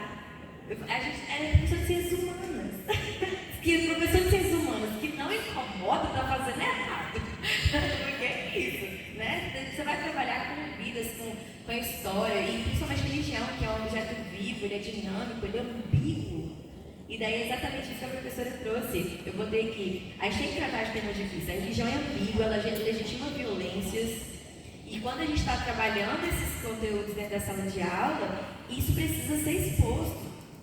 Né? E daí eu acho que uma crítica que o Gustavo trouxe antes da BNCC é que de vez em quando a gente lê parece estar muito positivo. A gente só consegue ver as coisas positivas, talvez, que as religiões, as expressões religiosas trazem, mas a gente precisa colocar que tem as coisas ruins também que vem dali. E é justamente isso que a gente quer combater. São os efeitos negativos da religião na sociedade. Então, se legitima a violência contra a mulher, se legitima a intolerância religiosa, se legitima inclusive o status quo capitalista que a gente vive, né? Se legitima tantas coisas através da religião, e é isso que a gente precisa apontar. É óbvio, sabendo lidar igual o Vygotsky fala, né? Com uma progressão sucessiva, sucessivas aproximações do primeiro ao nono ano, para que quando ele chegue lá no nono ano, ele esteja extremamente provocado. E não só provocado, mas com atitude e uma postura diferenciada. Então precisa ser intercultural, precisa trabalhar esses temas difíceis. E quando eu estava lendo o Bittencourt, inclusive, para dar aula no semestre passado, na graduação, o quanto ele fala do diálogo importante com a interculturalidade. E daí é aquele diálogo de se deixar ser tocado pelo outro, né? Daquela escuta ativa, que você escuta o outro, inclusive, com o coração aberto para o outro, para você assimilar o outro. E daí eu falo, nossa, isso aqui é empatia pura. Tem pra onde fugir. Mas é isso, eu gosto dessa frase. Se o religioso não é dócil, ele tem que incomodar. A gente tem que tentar mudar, porque porque incomoda que a gente tem que mudar alguma coisa, né? Então. Muito obrigado, professora Maria Cecília, professora Natália. Eu gostaria de pedir uma salva de palmas aí para esse momento.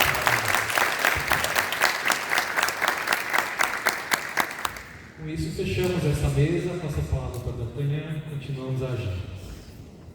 Muito obrigado, professora Maria Cecília, professora Natália, professor Joy.